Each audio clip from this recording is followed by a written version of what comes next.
Yo, what's going on, y'all? It's your boy Foots here. I have a very, very special guest on the channel tonight. Now, you guys know I love giving flowers when people can smell them. And Joe, he has been Joseph Hoyt, if you guys don't know, of the DLS team. He writes over there. He does a podcast every day with Jesse Holly, Jeff. Oh my God, I can't believe Jeff. What's Jeff's last name? He's gonna kill me. We're keeping this on there. We're keeping it. It's a mistake, but I don't care. Jeff Kavanaugh is really the GOAT. And I've had Jeff on the channel so many times, and that's my guy. I don't know. I'm having a brain fart, but Jeff has been on the channel so many times. And he's over there with Clarence Hill. Me and Clarence have had our battles, but that's my guy as well. So he's working with some amazing people. And like I told Joe has been a great just addition to the Cowboys family. So Joe, how are you, bro? And before I even get to that, how did you kind of get into covering the Cowboys? Like, give us a quick background before we get into some of these draft topics. And Jeff, don't kill me when you watch this. No, but first, before I go that, man, I want to let you know that you've been doing an excellent job, dude. It's funny because I think anytime you get on a new beat, and I got on the Cowboys beat 2 seasons ago, and you kind of look around and you're like, all right, who's already doing good stuff? And right away, man, I was very impressed with not only your production, man, but like just your work ethic. I hope you. Thank you, bro. Great job, bro. I appreciate that. I got into the Dallas market in 2018 full time. I started covering high school sports with the Dallas Morning News. Then I went and covered a lot of things. Mostly then went to covering college sports. I covered the Texas Rangers for a little bit. I covered the Dallas Stars on one of their postseason runs. And then 2 years ago, I got offered a job to cover the Cowboys for Lone Star Live. And then last year when DLLS formed, they hired me on to go hang out with Clarence and Jeff and Jesse. And it's been a whirlwind, man. It's been a lot of fun. But the ability to talk Cowboys, talk the NFL, this is something I've always wanted to do, is talk about the NFL, report on the NFL, tell those stories. And, man, it's been fantastic and very blessed and happy. I think you do it in such a clean way. You know, you, John, Nick Harris, and it's crazy. I'm going to have that lineup of guys this week. And I wanted to bring you in, Joe. First time on the channel. I know it won't be your last, but this is the week before the draft. And I told myself draft week is just going to be crazy. So I wanted to have high-level discussions. And I've been watching you from afar. I'm like, Joe has a perspective. That's all I care about, like having an idea. And it's not copy and pasted. It's real.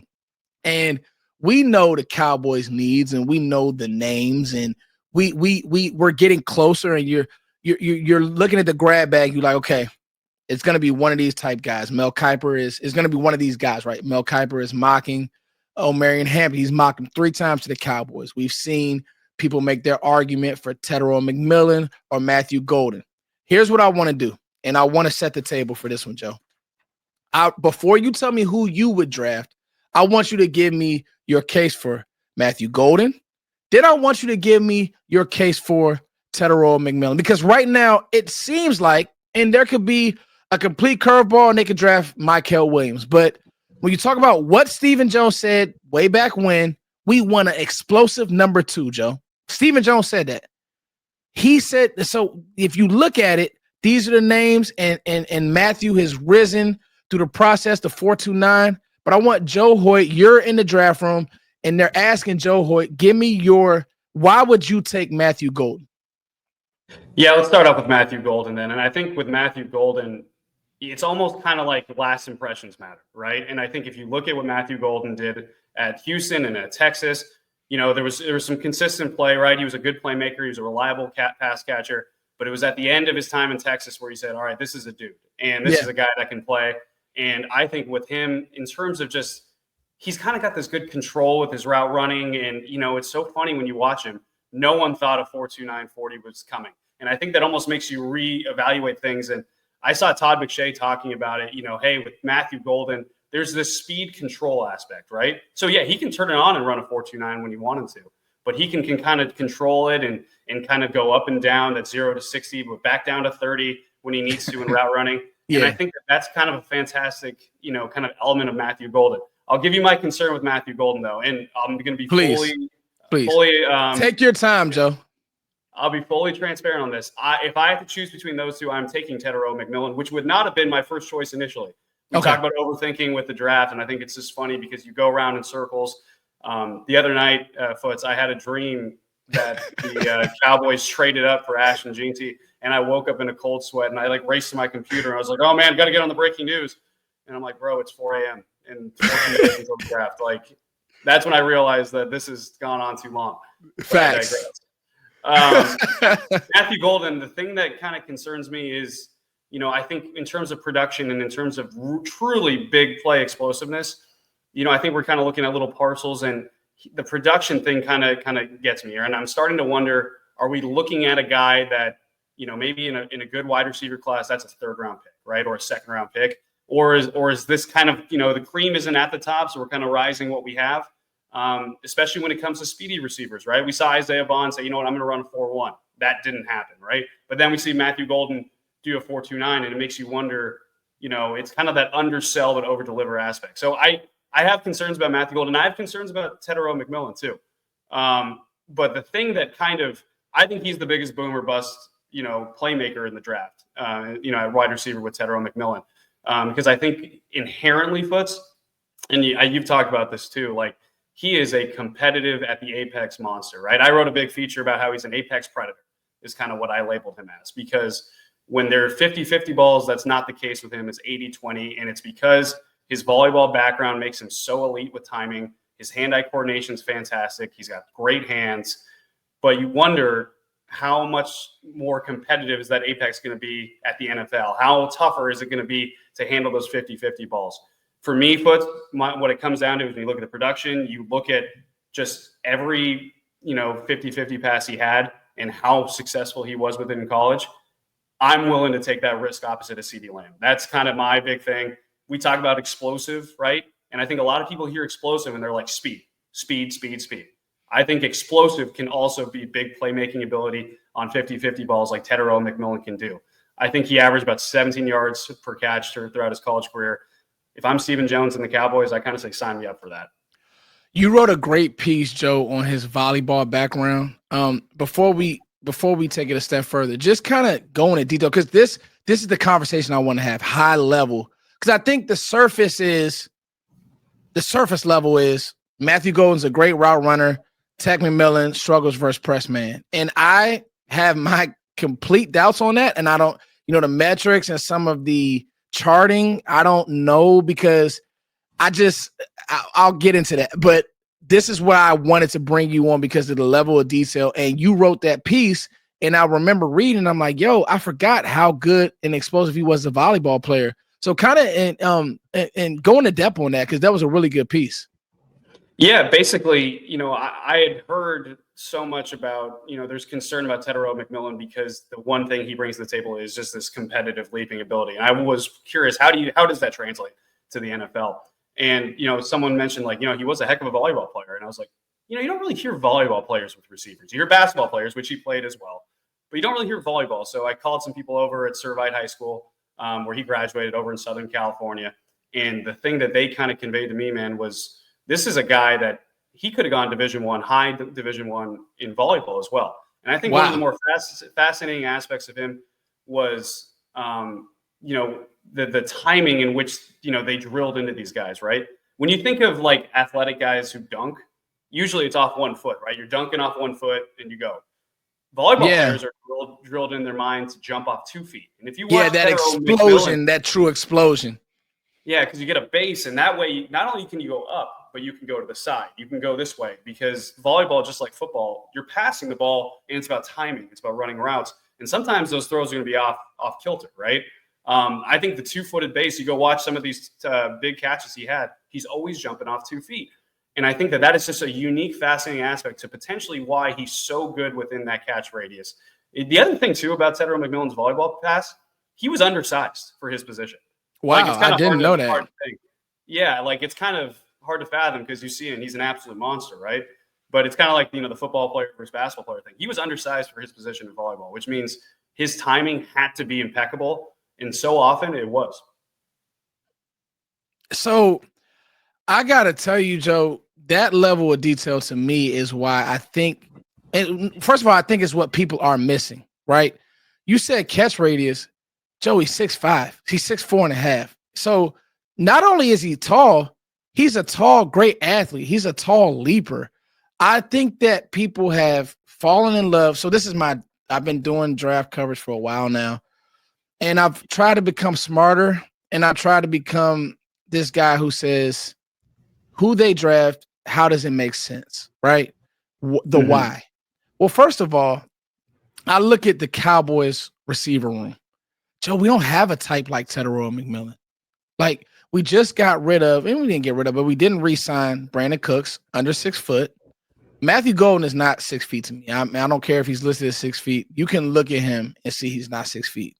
Jalen Tolbert's probably your biggest receiver outside of CD. And I mean, CD's what, maybe 6'1"? You're around him every day. It's 6'2", 6'1", yeah. 6'2", 6'1". But Joe, how imposing would it be to have CD in the slot, Mingo out wide, Tolbert out wide, and oh, by the way, you have to deal with 6'5" that can jump out the gym.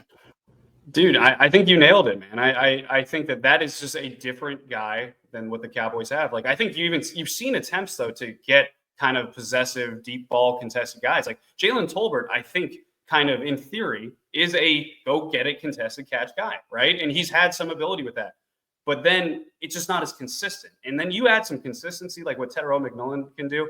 Because I mentioned this earlier, and I think I mentioned to you before the show, like, originally I was scared by Tet McMillan because I'm like, man, speed, I don't know, and like, I don't think his speed is like too much of a hindrance, right? I think it's fine.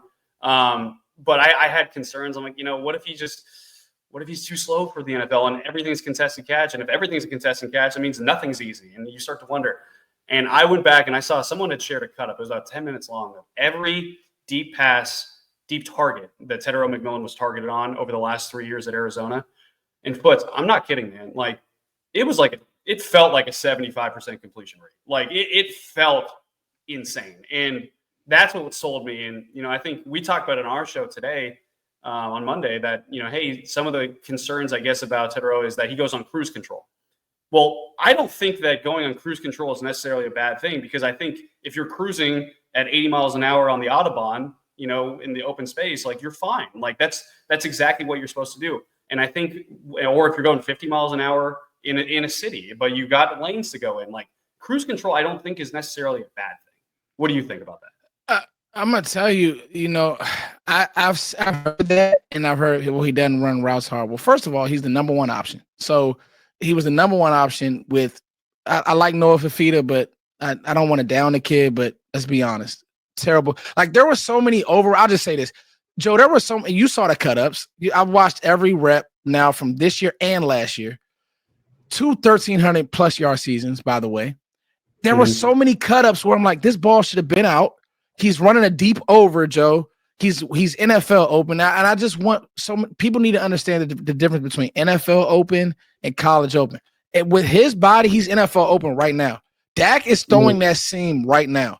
Good quarterback play is throwing that ball right now. There's times where it's literally like Fafita's waiting for him to get open. Like, I'm watching the game, Mississippi State. He beats a guy. They put him as a big slot. That's also something he can do as well. He can be a power slot as well. And we've seen CD win on the edge as well. So power slot, he's open. He's running it over. There's like 2 end breakers, so they're trying to get a level concept. He's running it over, and he's clearly open. If Fafita's holding the ball, I'm like, dude, ball out. Throw it. Yeah. You know what I mean? And so it was stuff like that, and I'm just like, I don't know. I don't get it. Now, there were reports today that the NFL is still in high regard of Tet, and that's what I would think.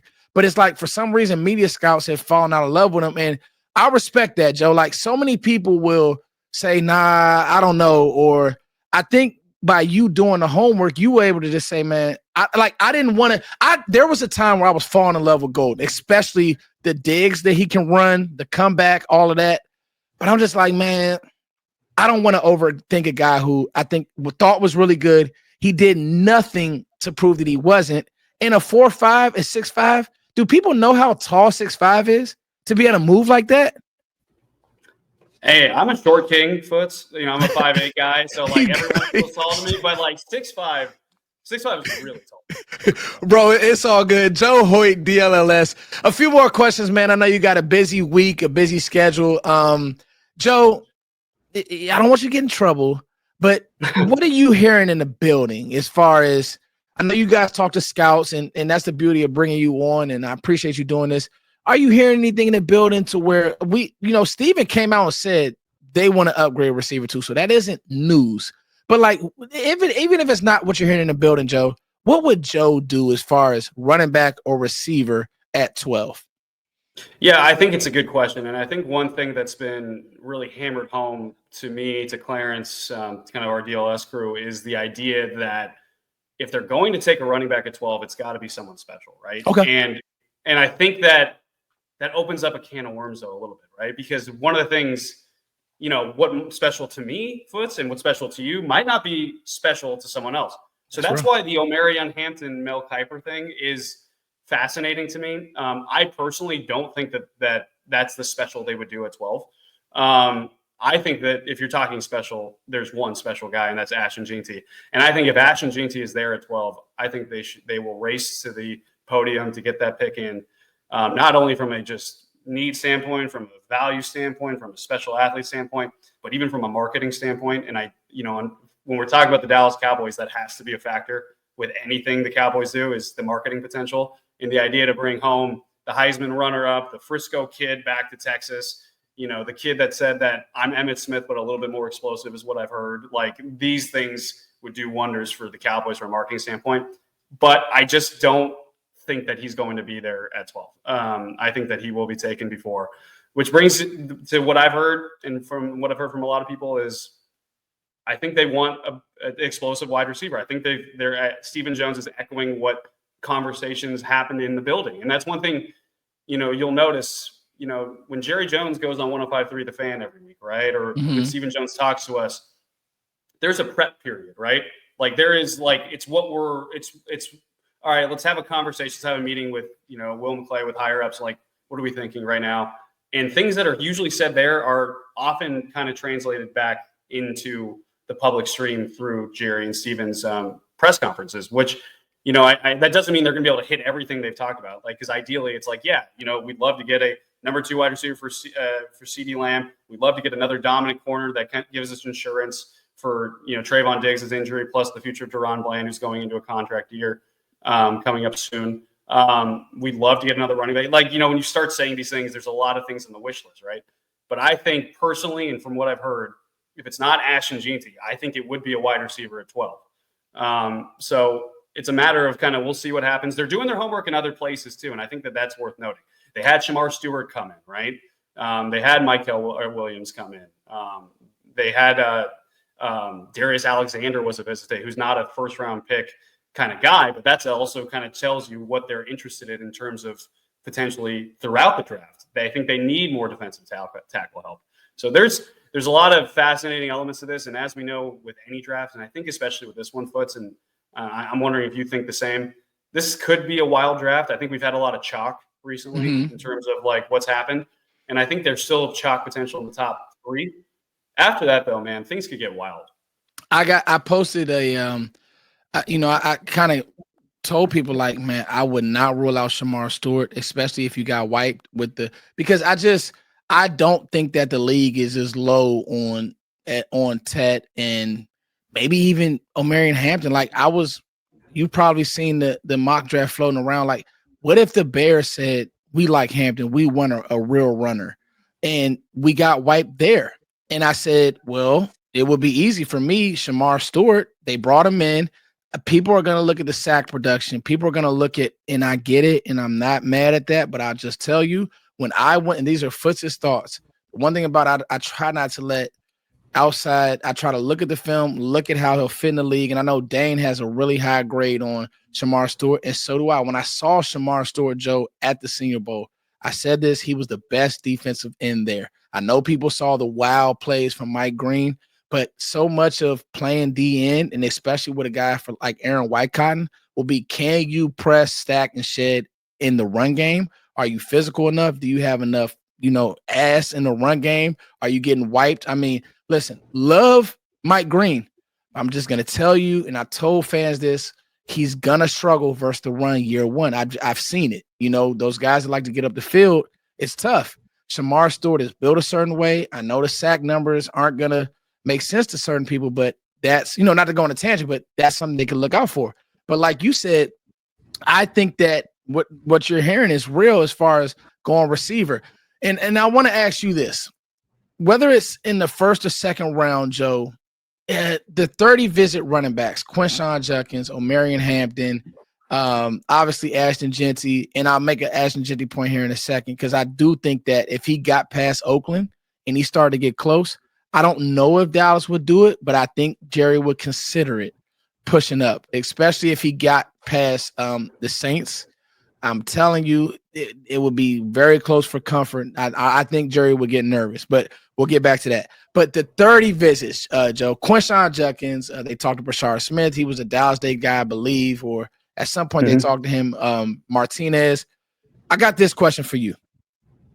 Whether it's the first or second round, is there a 30-day guy that you like the most? Running back, the 30 visit guy that you like the most, because I have my thoughts, either the first or the second round. But who would you like? Let's say the Cowboys go receiver one. What running back that they brought in does Joe Hoyt like? I mean, the guy I like the most from that crew is TreVeyon Henderson. Okay. But I also don't think he'll be there at 44. Like, he's another guy. I saw that Jordan Reed was talking about this from ESPN, and I've heard, just kind of circulations that Washington wants a running back.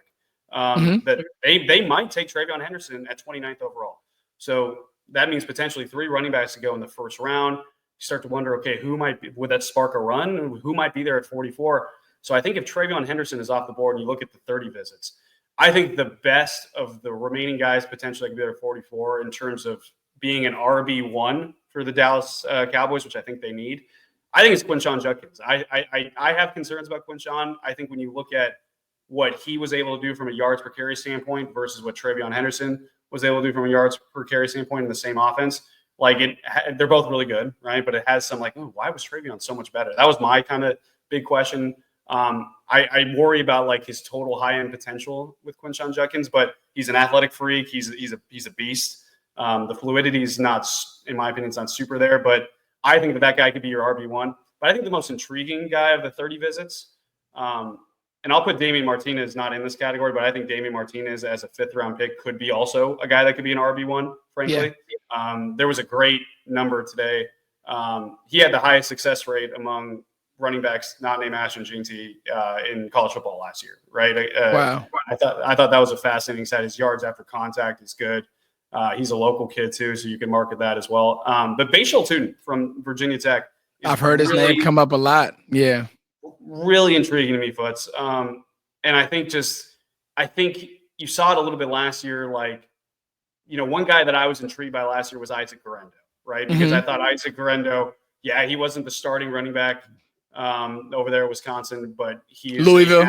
Or Louisville. Yeah. We went Wisconsin to Louisville. Yeah. Yeah. Nah, you good. Transfer portal. I'm telling you.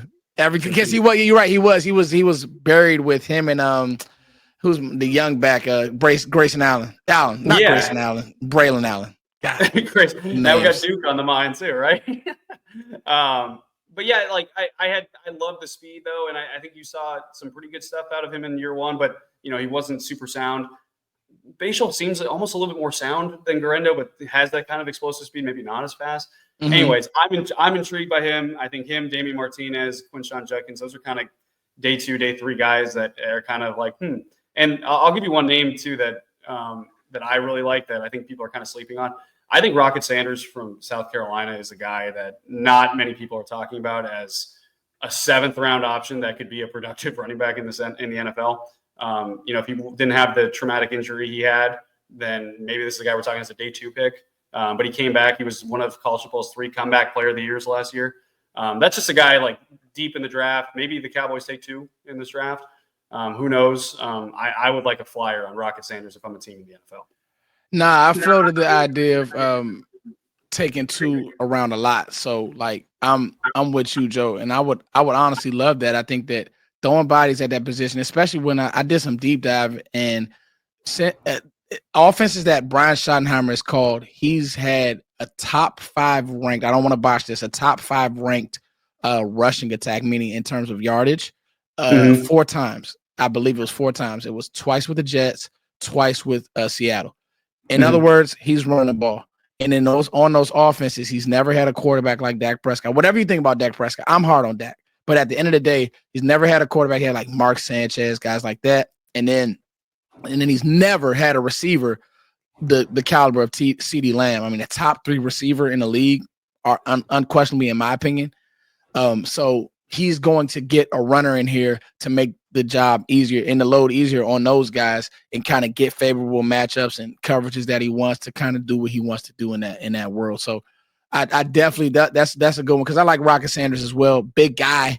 But I think that, like you said, I think that's where it comes in for me with the Hampton deal.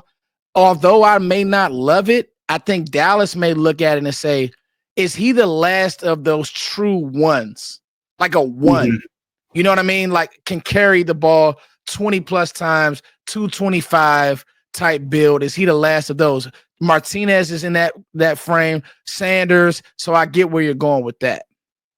Yeah, and I think one thing with running backs too, and I think it's so fascinating, Foots, that we're in the first year of Brian Schottenheimer because I think there's you have history versus change, right? You have what did Brian Schottenheimer do as an OC previously when he was in Seattle and with the Jets, and he's talked a lot about how he's learned a lot and how he's watched a lot of the Shanahan, McVay type offenses, and he's plucked around and he's at it and he's ready for the moment. But one I keep coming back to, Foots, is his first year as an offensive coordinator in Seattle. Who was their first round pick that year?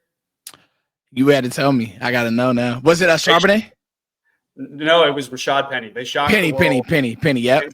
Rashad Penny, San Diego State, big bruising back, that can kind of get that 10 yards for you. And, that's where the Omarion Hampton and Mel Kiper thing kind of gets me. I'm like, I wonder if they throw a curveball. But I think the need for receiver, to be honest with you, in terms of having an elite number 2 opposite CeeDee Lamb is going to be too tantalizing past the 12. And I'm not sure you can get that anywhere else in the draft. I think you can get a running back later in the draft. I'm not sure you can get a dominant number 2 player. Man, Joe, this is the conversation, just high level, man. I can't wait to get you back on the channel. Before you go, Joe, I want to ask you this. I got one on Genty, and I got one just a Joe Hoyt question. Joe, who's the name that we're not talking about that could possibly be the pick of 12? Because I just the goal for me, Joe, I want fans prepared. So you can't say we didn't talk about it if James Pierce is the pick. I don't know. Throw a name, Joe, that we're talking about that could possibly be the pick. I mean, this is kind of a cop-out, Foots, because I think we already named him. I think Shamar Stewart. Ooh. And this is more off gut, to be honest with you. Mm-hmm. I've been thinking for a long time. You look at what Philadelphia did, right? And they built a dominant defensive line. You look at what the New York Giants did on their runs, right? When they had literally 52 starting defensive linemen, Pro Bowlers, right? Between Chris Canty and all those guys. I think that getting after the quarterback is so huge, man. And especially when you have corners, some questions in the secondary. And Shamar Stewart is very fascinating because I call him an arrested development player. Did you ever see that show? Yeah. Oh, yeah. Yeah, where it's like he's saying like, hey, it didn't work for them, but it could work for us. And I think all NFL coaches are like that. It says, hey, they didn't get the most out of him at Texas A&M, but we could do it. And I think so many NFL teams are going to say, you know what, that's our Daniil Hunter. The guy that only had 1.5 sacks his last season in college and is now the best, one of the best pass rushers in the NFL, right? That could be our Walker, who went number 1 overall to the Jaguars. I don't want to say Jalen, and that's because that's always confuses me. Is it Trayvon Walker? Trayvon, yeah. Another Georgia DN, though. I know. So that's our Trayvon Walker, a guy that didn't do much and then blew up in the NFL, and has had back-to-back 10-sack seasons. So I could see Aaron Wycott say, man, let me get my hands on Shamar Stewart. And, he didn't finish a lot of plays at A&M, but guess what? Here in Dallas, he's going to finish them, especially when you have Micah Parsons opposite of him. So that's the one I keep coming back to where I'm like, we'll see. I do you one better. No, not one better, but just the same way we think about Tet on the offensive side of the ball with all he has to do is come in and be a 2. It's the same way you could think about one of these defensive ends on the defensive side of the ball where on the team's offensive staffs that you're playing, they're circling 11. So you're going to have one-on-ones. You're going to be able to fit the run. You're going to be able to do all because they can't give help to everybody. And so it's the same thing. And so people need to be ready for if Dallas and Shotty he talked about defensive ends. He said it. Rushing the passer is important. And, you know, if you go look at the Cowboys Steelers game that's from this past year that, you know, the Cowboys won, it wasn't TJ Watt wrecking shop. It was Nick Herbig. Yeah. It was Nick Herbig that was, and, you know, going against Tyler Guyton, who was struggling that game, right, for sure. But I think when you have, hey, we got to focus on TJ Watt, Nick Herbig can kind of take that one-on-one and do well. And I think maybe that's what a Shamar Stewart needs. Yeah, man. Listen, Joe, I think that people kind of looked at me sideways when I said that, but I can't wait to get this posted so people can understand the logic behind it. So, Joe, I can't thank you enough, man. I tune in daily. You, Jeff, the whole team is doing great work. I want to say this.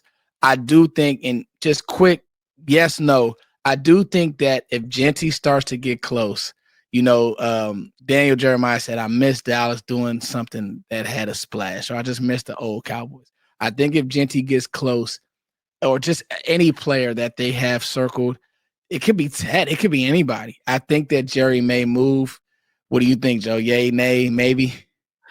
You know, I'll be honest with you, Foots. I just don't see it. You don't see it? Okay, I like that. But I like. They have gone so meat and potatoes recently, right? Doing the right thing, you know, doing the, you know, the layup, you know, as they did with Zach Martin over Johnny Manziel. And like, I could see Jerry wanting to do it. I think here's kind of the thing, though, that's happened with the Cowboys over the last 5 years. I think Jerry's wanted to make splashes. It's Steven.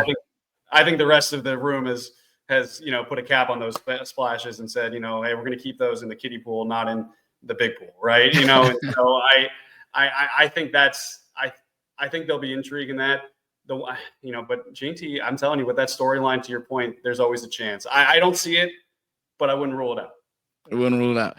Joe Hoyt, DLLS, man, I can't thank you enough, bro. Like I said, I got to get flowers. You can smell them, Joe. Keep doing great work. I'll be retweeting your stuff. I'll be commenting, and we'll get this posted up. And listen, you guys, make sure that you guys are following Joe Hoyt on Twitter. Make sure you guys are reading his article. There's still a world for the writer in this world. He writes great stuff. Like I said, his article on volleyball, Tet Mcmillan, that's just another little nuance in who this guy is, Tet. So just a great detailed show. Thank you for having me. I mean, thank you for jumping on. Thank you for rocking with me. As always, guys, it's your boy Foots the King. Thank you guys for liking, sharing, subscribing.